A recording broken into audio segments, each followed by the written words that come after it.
Assalamualaikum warahmatullahi wabarakatuh. Perkenalkan, nama saya Siti Nurul Fauzia selaku moderator atau pemateri pertama.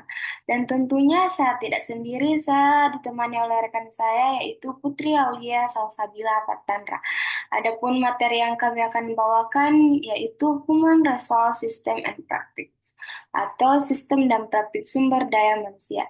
Baik, langsung saja kita masuk pada materi pertama.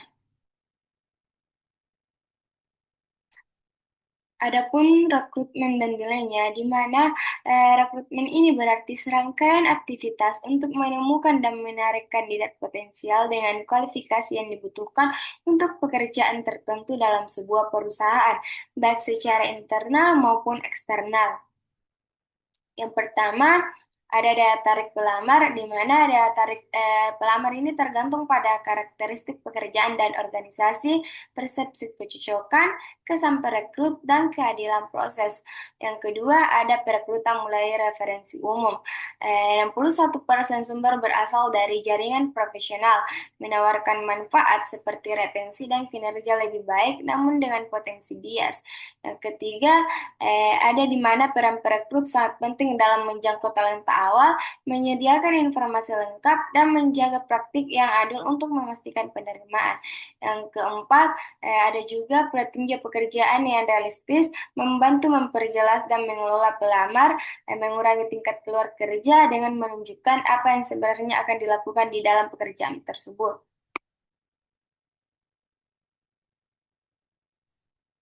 Adapun seleksi awal, di mana seleksi ini tuh menyaring pelamar berdasarkan kualifikasi dasar menggunakan formulir aplikasi, resume, surat lamaran, dan pemeriksaan latar belakang.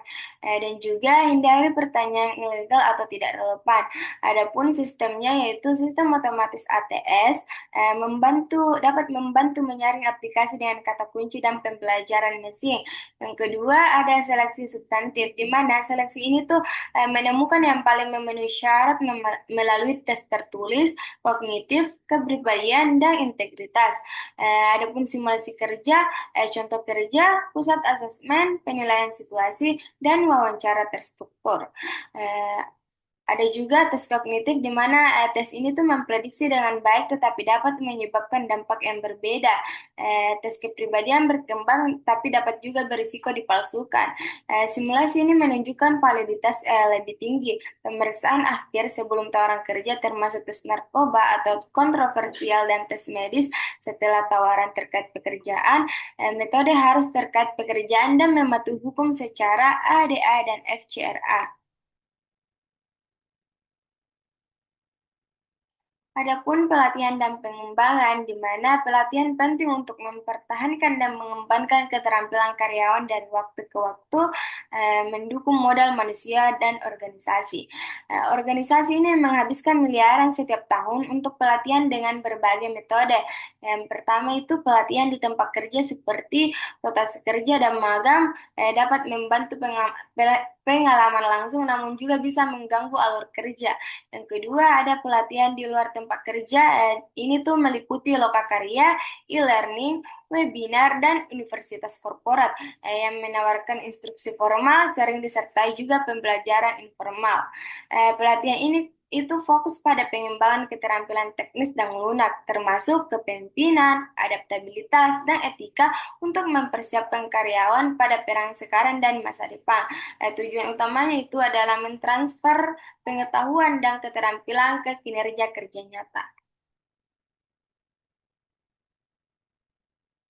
Adapun metode pelatihan, di mana pelatihan dulunya itu berarti pembelajaran formal yang direncanakan dan dipimpin HR, meski program formal masih ada, tapi juga sebagian besar pembelajaran di tempat kerja informal itu fleksibel dan berdasarkan saling bantu antar karyawan. Tapi keduanya ini tuh penting untuk desain pelatihan efektif.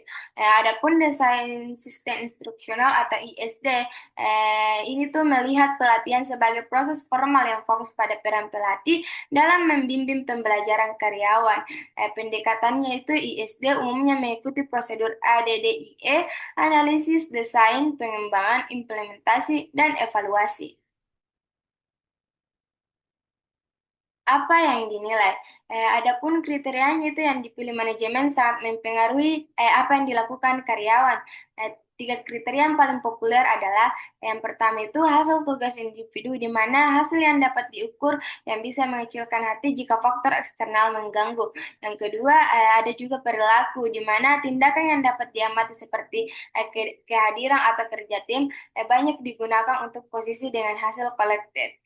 Yang ketiga, sifat atribut pribadi, meskipun korelasinya lebih rendah dengan kinerja dan rentang bias. Siapa yang harus melakukan evaluasi? Tradisionalnya, manajer bertanggung jawab mengevaluasi kinerja karyawan karena mereka bertanggung jawab atas timnya. Namun, dengan munculnya tim mandiri dan telekomunikasi, manajer mungkin bukan lagi penilai terbaik. Rekan kerja, bawahan, dan bahkan karyawan itu sendiri kini terlibat dalam proses evaluasi. Meskipun evaluasi diri sering melibatkan banyak penilai, memberikan penilaian yang lebih andal dan juga seimbang. Adapun evaluasi 360 derajat, evaluasi evaluasi ini tuh mengumpulkan masukan dari berbagai kontak karyawan termasuk pengawas, rekan kerja, bawahan, dan pelanggan. Adapun pendekatannya ini bertujuan untuk meningkatkan partisipasi, akuntabilitas, dan akurasi dengan menangkap berbagai perspektif. Baik, mungkin itu saja materi yang dapat saya sampaikan. Materi selanjutnya akan dibawakan oleh rekan saya. Baik, materi selanjutnya yaitu metode evaluasi kinerja. Jadi dalam mengevaluasi kinerja karyawan ini ada beberapa cara yang bisa dipakai. Pertama ini komentar tertulis yang memberikan detail lengkap, tapi hasilnya ini tergantung kemampuan penilai. Lalu kedua ini ada metode kejadian kritis yang fokus pada perilaku spesifik yang efektif atau tidak efektif. Ketiga, kita bisa pakai skala penilaian grafik untuk memberikan nilai angka pada faktor kinerja tertentu. Ada juga metode BARS atau Behavioral Accord Rating Scales yang menggabungkan contoh perilaku nyata dan dengan skala nilai agar hasilnya ini lebih presisi. Selain itu, ada pemantauan kinerja elektronik atau EPM yang merekam data objektif seperti penggunaan software. Walaupun kadang ini yang membuat pegawai ini merasa terganggu. Terakhir itu ada perbandingan paksa yang meringkas peringkat karyawan satu sama lain, tapi hal tersebut ini sering menyebabkan stres dan penolakan dari karyawan. Lalu ada tempat kerja yang aksesibel.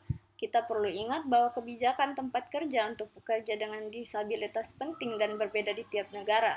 Tapi semuanya ini menekankan rekrutmen, pelatihan, dan manajemen kinerja yang inklusif.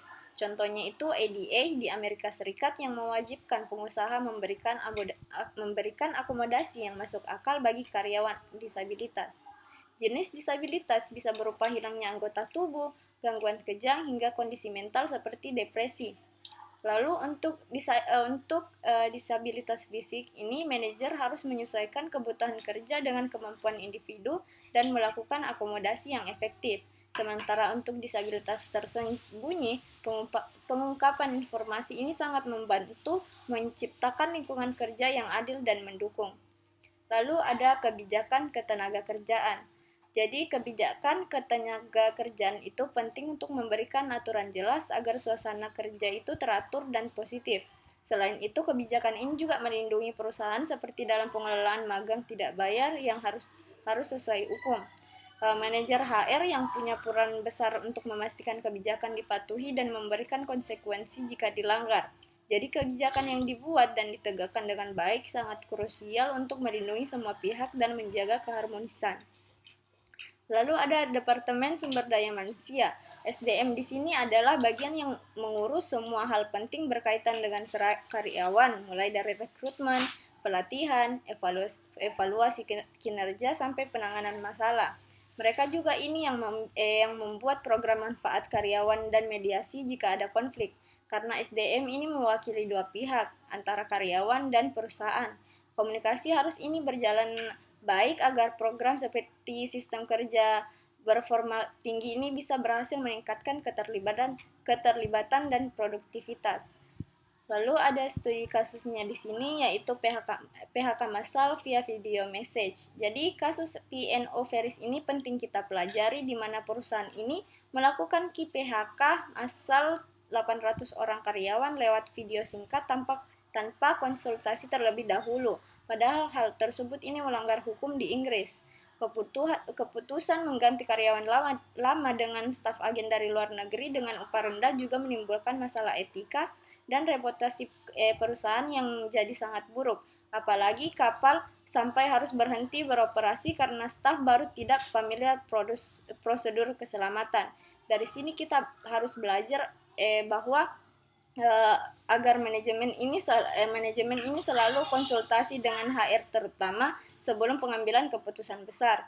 Proses rekrutmen harus transparan dan adil, dan manajemen SDM yang buruk bisa ini berakibat fatal untuk reputasi dan operasional perusahaan. Lalu terakhir itu ada pertanyaan kasus. Yang pertama itu kapan seharusnya manajemen ini berkonsultasi dan mendengarkan saran dari HR dalam kasus ini.